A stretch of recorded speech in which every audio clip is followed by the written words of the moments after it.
that needs some work.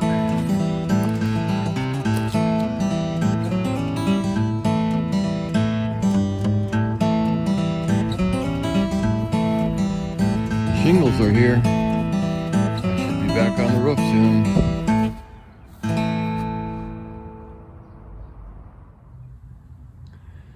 After the last video, someone left a comment asking, how'd you learn to do all this stuff?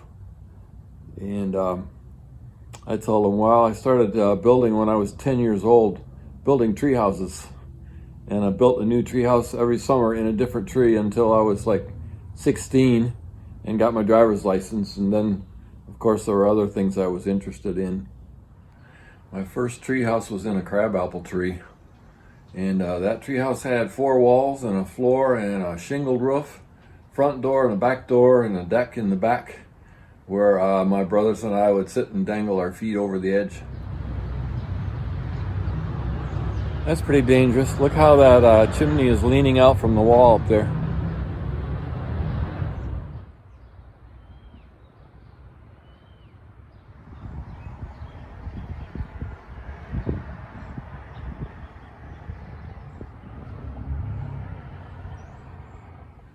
My second tree house I built with my younger brothers and a couple of friends was in an elm tree about 20 feet up.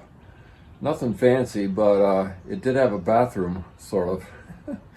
We had a 10-foot section of aluminum eave trough we had hung from the limbs, and you could pee in one end of that thing and watch the trail go out 10 feet and drop into space.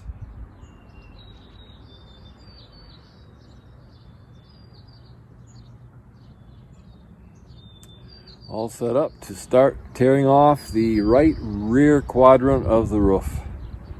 And this is basically just heavy old green tar paper over the original wood shingles.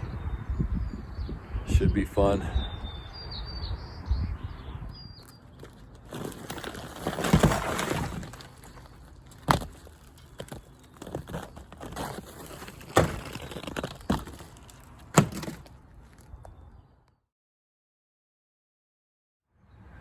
My third tree house was built in a walnut tree, and which caused me a lot of consternation because I couldn't figure out why my nails were bending when I started putting that thing up there. Walnut being a very, very hard wood, and that was a learning thing for me. That tree house had carpeting and a canvas tarp roof, and it had that tree had high tension power lines running through the top of the tree. My buddy and I got caught in a summer thunderstorm up in that tree house, and all I could think of was all that electricity above my head, and lightning and thunder going on and the wind blowing. We stayed dry in there, but I tell you, that was the day I learned to pray with heart and soul. It worked. I lived. This is the front entry, and I have that broken down floor completely removed. It's mostly in a big pile right here in the kitchen, and I'm getting ready to rebuild that floor.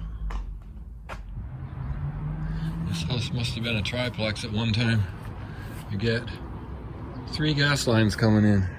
My fourth tree house was 21 feet up in a maple tree. I had a friend who fell from that one. Spent 10 days in the hospital recovering.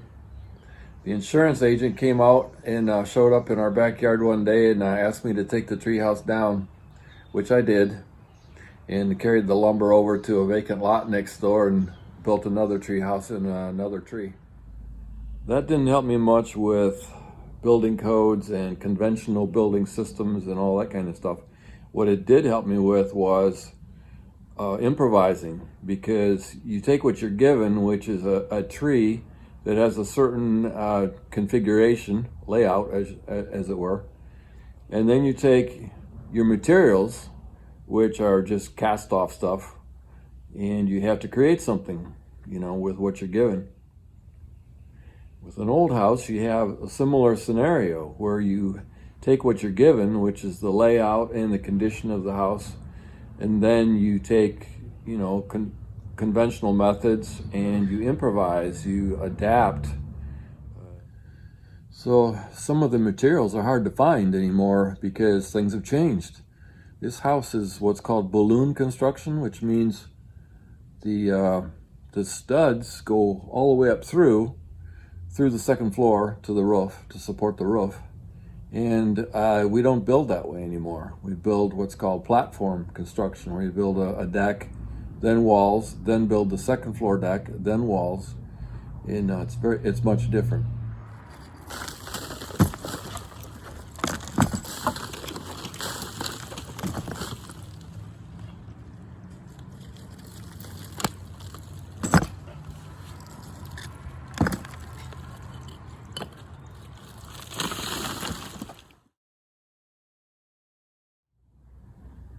So yeah, tree houses. And then when I was a newlywed at 22 years old, I started building my own house, a real house, and actually worked on that for over 30 years. We lived in that house for more than 40 years and raised our family there and everything. And I built 2 houses for my folks and worked on another one for them.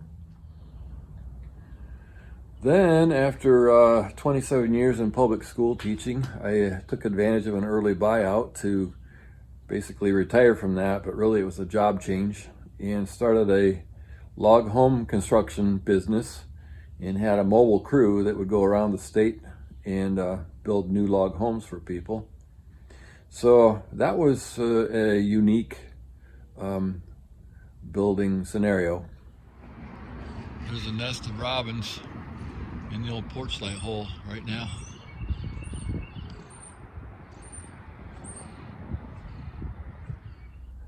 I'm trying to learn methods that were employed over 100 years ago in construction, because I want this to be authentic. I want this house to be, I want to repristinate. It's a word that means restore the original condition. And in an earlier video on my house across the street, I called it reoldinating, taking it back to the way it was. But I didn't have to invent that word. Repristinate is a word that means that. So I've picked up a lot of methods, a lot of skills along the way over a lifetime. These days, of course, young people who want to do it have YouTube. And you can learn anything you need to from YouTube. And that's the way I'm learning new stuff now.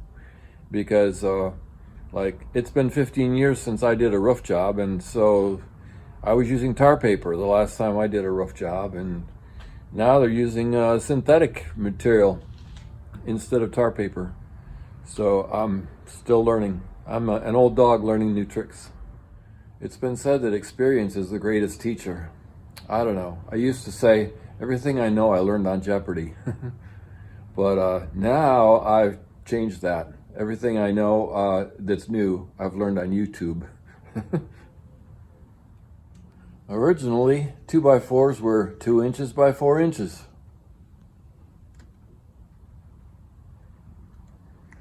Now a 2x4 is 1.5 by 3.5 because they're planed. The nails. I've been pulling square nails out of these wall boards here.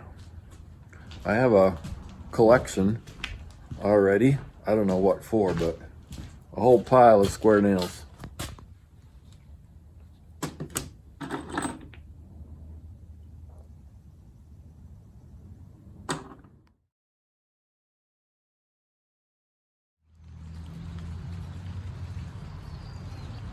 It's raining again.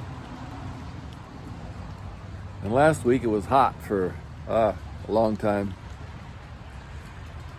Seems like I'm not getting much done, but little by little, we're making progress. Well, I got the roof tear off done on the rear half of the house, and that area is now covered with new material. And so I feel good about that. No more rain coming through into the house in the whole back half. I wanted to show more progress this time, but I'm waiting on permits. I did get the first 2 approvals from the historic district, but the city will not issue permits on a house that's on the demolition list, which this is. So right now I'm waiting for the Building Board of Appeals to clear the way for the city to issue building permits. That takes time. Everything takes time.